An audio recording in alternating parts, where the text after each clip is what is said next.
ကျမနည်းနည်းနောက်ကျပါကိုမထား ရပါတယ်အများကြီးနောက်ကျလဲရတယ်ကျွန်တော်ကအားနာဆရာမမဟုတ်တာ ထိုင်နေကိုမထား နေဝင်ပါတော့လဲကျွန်တော်သွားမှာပြင်မယ်လေ အေးတောင်းရင်ကောင်းမလားကော်ဖီပူပူလေးပဲတောင်းရင်ကောင်းမလား နေပွင့်ကြိုက်တာတော့ဒီဆိုင်မှာအကုန်ကောင်းပါတယ်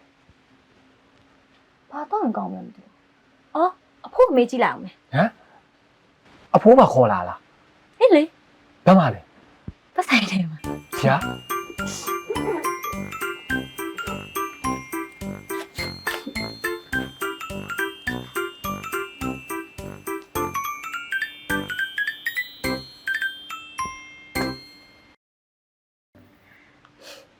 အဖို့ကကော်ဖီပူလေးတောက်ဖို့ပြောနေတယ် ဟုတ်ပါပြီအဲ့ဆိုကျွန်တော်သွားမှာပြင်မယ်လေဒီဆိုင်ကကိုယ်တိုင်ယူရတာနေဝင်ဘာကော်ဖီတောက်မှာလဲ ဘာဖြစ်ဖြစ်ရပါတယ် အဲ့ဆိုခဏဆောင်နော်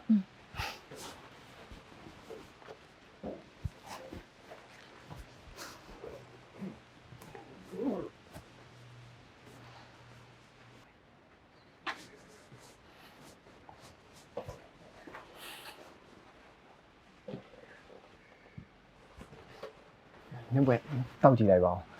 ကျွန်တော်လည်းတူတူမှားရတာ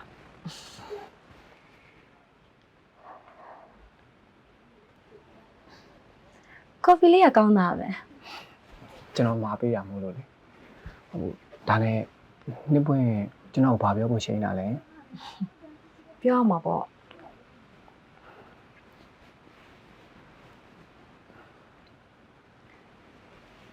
ကိုမိုးတွန်းချန်လို့သမားတွေရောနေပွင့်ရှိခေါ်လာပြီးတော့ဒါတော့လာမင်းနေရတွေကအဲ့ကိစ္စကြောင့်မို့ဆိုတော့နေပွင့်တည်တယ် အဲ့ဒါလေ အမှန်တိုင်းပဲပြောပါကိုမိုးတွန်း ဟုတ်ပါတယ် ရှင်ကျမကဘာလို့တွေးကျင်နေရလဲ ကျွန်တော် ကျမကိုကြိုက်နေရလား ဟုတ်ပါတယ်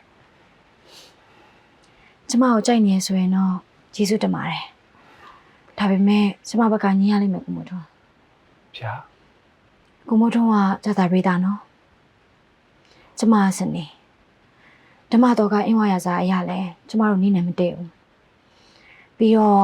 ကိုမိုးထွန်းတို့နဲ့ကျမစဆုံတော့ကိုမိုးထွန်းနဲ့လိုက်တဲ့တာရောက်ကလုံးဝကျမတို့နာမည်မကောင်းကျမတင်တယ်ကျမတို့လုံးဝအဆင်မပြေနိုင်ဘူးကိုမိုးထွန်းဆက်ပြီးလဲကြိုးစားမနေပါနဲ့တော့ကိုမိုးထွန်းရဲ့လူတွေကိုလည်းကျမရှိတော့မြင်ဖို့ခဏခဏမလွတ်ပါနဲ့ယုံလားမယုံလားမသိတဲ့လူတွေကိုကျမတော့မဟုတ်ချင်ကျမပြောတာတွေကိုမိုးထွန်းနားလည်မှာပါ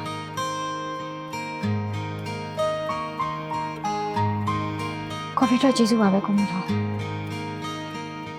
ကျမတော့လာအောင်မယ်